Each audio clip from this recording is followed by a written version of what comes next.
Hey guys, how's it going? Danconia, and welcome back to the Overwatch League Roundup 2020 New York Excelsior preview.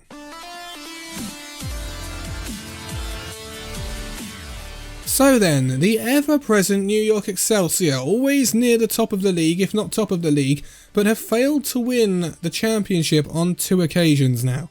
So, New York Excelsior in our inaugural season were our #1 seed by actually a country mile.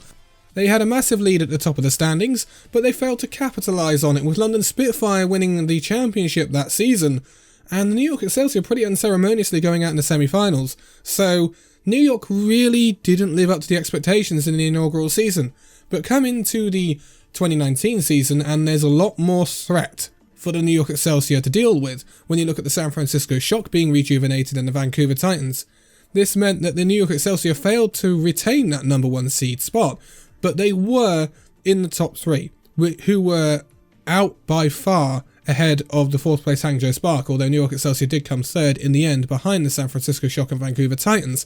There was a clear quality gap between the San Francisco Shock and the Titans compared to the Excelsior, though. The Excelsior just couldn't keep up with them in some respects.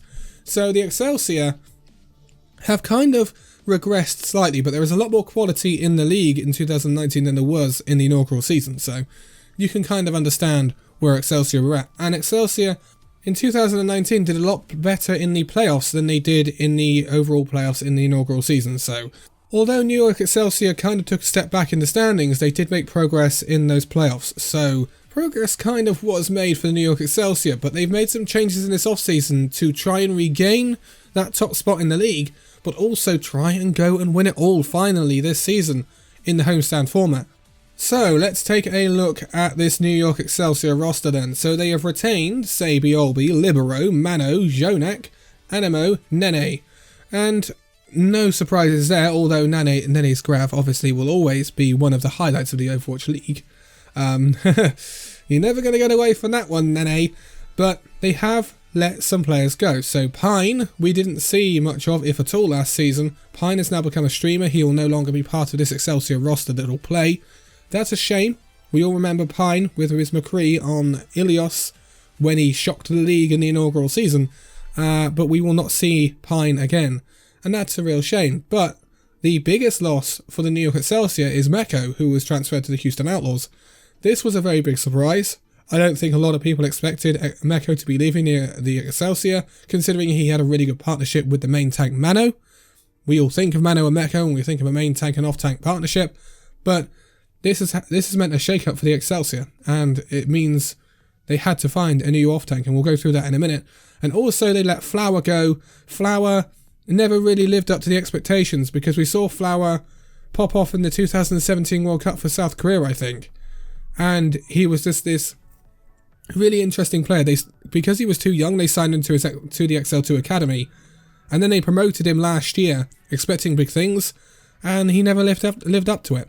So he's out of the Excelsior now, and he's now playing for a runaway in Korean contenders. But who have they brought in to replace these players then? Well, the first off-tank they brought in to replace Meko was Hotbar from the Guangzhou Charge, and previously before that the Philadelphia Fusion. Now, Hotbar was actually really good at Philadelphia Fusion. He's a really nice person as well, and he had a really good season at the Philadelphia Fusion in the inaugural season when Philadelphia reached a final. But in 2019, he was at the Guangzhou Charge, and Guangzhou Charge did okay and did better than expected. But Hotbar, he didn't pop off like he did in the inaugural season. That may have been due to the nature of the meta that we're currently in, and we are still in Orisa Sigma, and expect that to be what we are in the Overwatch League, because it'll be played on the patch that's currently live on the servers, so 1.44, which is still Orisa Sigma right now. So it'll be interesting to see what Hotbar does.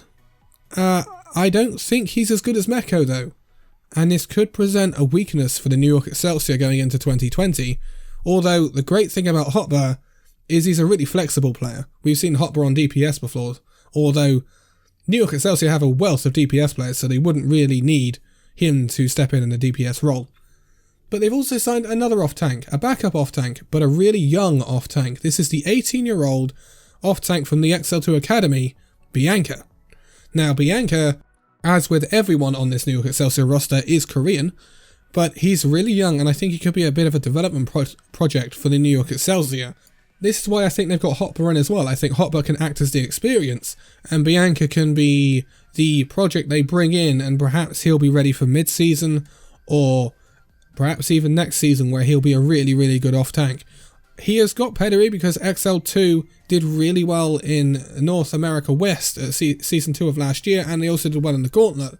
So he's a good player, and he was with MVP Space previously in Contender's career as well. He's a good player, Bianca, and I think this is a really good pickup for the New York Excelsior. But they didn't stop there.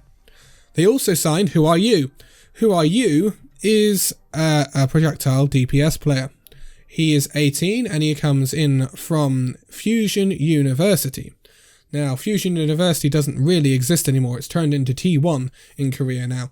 But Who Are You was a massive part of the Fusion University roster in 2018 that dominated North American contenders. It just dominated. And he was a big part of that. He was also at Lunatic High when they dominated Apex. So this is a really good pickup for the New York Excelsior, and it makes you wonder that how Who Are You has not been in the Overwatch League before. I mean, he's won Apex Season 2 with Lunatic High, Apex Season 3 with Lunatic High, he's won the Soul Cup with Lunatic High, he's won the Beat Invitational with the Philadelphia Fusion University, I should say. He has won the Pit Championship with the Fusion University, and he's won Contenders 2018 Season 1 and Season 2 North America with the Fusion University. He has been part of some really, really good teams. More recently though, he's kind of been at some teams that have not done as well as before. He had a loan at Metaranthena. Metaranthena didn't do very well in 2018 Season 3 Korea. And then he had a loan at Sky Foxes, where they finished pretty much middle of the pack in North America East in Season 2 of 2019. But clearly, Who Are You has got incredible skill. His tournament history and record shows that, and I think this is a really good pickup for the New York Excelsior, and he'll be one of those players that is tussling for those DPS slots at the New York Excelsior, and to be quite honest, it's a very hotly contested spot already, or two of them anyway. So yes, this is really interesting, a really interesting pickup for the New York Excelsior. But lastly, we have someone who is going to be inactive on the New York Excelsior roster for a while, because this is their new support player, and the reason he's going to be inactive is because he's only 17. He will come of age to play in the Overwatch League on June the 3rd of this year. This is Mandu. Now, Mandu comes in from O2 Blast. O2 Blast did very, very well in Contender's career last year. They came up slightly short, coming 4th in Season 2 of last year, but in Season 1 they came 2nd, losing only to Element Mystic, and they lost to Element Mystic in the Pacific Showdown as well. So they have some really good pedigree here in Mandu. Mandu is clearly one of those players that they think is just too valuable to not have on your roster and sealed to your roster because they're worried that someone else is probably going to pick him up. So they've decided to bring him in, have him inactive, have him working with the roster, and come June the 3rd, he'll be ready to just mould into this New York Excelsior roster without too much of an issue. So I think this is another pretty good pickup for the New York Excelsior on their player roster. But let's take a look at their organisation where some things have changed. Now, their main head coach, Pavane, was one of the first shocks of the season, where he's moved to an assistant coach role at the London Spitfire, which caught a lot of people off guard, but it does reignite a friendship between himself and Agape, so I can kind of understand it. So this left the head coach role vacant at the New York Excelsior. They also lost their player manager Andrew to the Los Angeles Gladiators, and they've also let assistant coach Zet go as well. So there have been some quite substantial changes in the New York Excelsior backroom. This has allowed them to bring in Why Not as an assistant coach, and they've also promoted IMT from assistant coach to head coach. So yeah, that's some interesting moves there. They've also brought in Steven as a player manager. So these sorts of moves might make a significant difference in the New York Excelsior in terms of the way they play. Why Not has had time at O2 Ardian and Seoul Dynasty, and it should be interesting to see where the New York Excelsior goes from here. Could it mean a substantial change in playstyle? Really, we've only known IMT at the New York Excelsior, so it could mean that he carries on the mantle from Pavane, but it will be very interesting to see where the New York Excelsior go in this 2020 season with a slightly different looking roster, perhaps a weaker off-tank, and a slightly different backroom, which could have different ideas for where this team how this team plays and the way in which it plays. Very interesting time to be a New York Excelsior fan, because it's a slightly, not a new era, not quite like London Spitfire, but it's definitely the most significant change we've seen in New York Excelsior since they've been created. So a very interesting season coming up for the New York Excelsior. So New York Excelsior will be one of the two teams kicking us off for this season in week 1, where they will host their very own homestand at the Hammerstein Ballroom, where they will be playing against the London Spitfire and then the Boston Uprising. I wouldn't be surprised if New York Excelsior do go 2-0 that week. London Spitfire, we don't really know where they're at. A lot of people are predicting that London Spitfire are actually quite poor. I don't know. I think if you look at London Spitfire, their tanks are some of the top in career right now in terms of ladder. So you don't know where London Spitfire are going to fall, but Boston Uprising definitely is a winnable game for the New York Excelsior. Then in week 3, they will go and play the Philadelphia Fusion and the Houston Outlaws at the Washington Justice homestand. So that again, another two winnable games for the New York Excelsior. And then in week 4, they will go on to face the rather unknown entity that is the Florida Mayhem right now.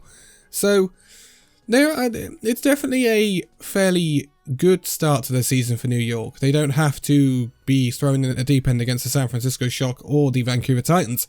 But again, there should be no team that the New York Excelsior fear this season. They are one of the top teams in the league. They will go into the league as one of the top predicted teams. They will be one of the teams that are predicted to reach the playoffs this season, because they always will be, unless they substantially change their roster. So I think it's a fairly good start for the New York Excelsior, and they should be able to pick up some fairly good wins in this early part of the season.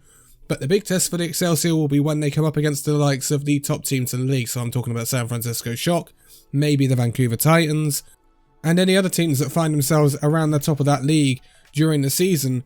It'll be the test of the New York Excelsior to see if they can take them down and claim that top spot, because they've got a lot of work to make up the gap to the San Francisco Shock mainly. They may have already made the gap up to Vancouver Titans, depending on what the Vancouver Titans come out with their slightly different roster. But that's going to be it for New York. Next up, we will be heading to Europe and the Paris Eternal. Paris Eternal have made some quite interesting changes. We will be talking a lot about Element Mystic, as those two teams have been heavily connected in the transfer market this off-season. But we are definitely past the halfway point now, and we are really rattling through. It's not long until we reach the likes of San Francisco Shock and Seoul Dynasty, which will be very interesting roundups to do. But for now, thank you guys so much for watching this video. If you liked it, give it a like, subscribe if you're new, and I will see you in the next video. See you then.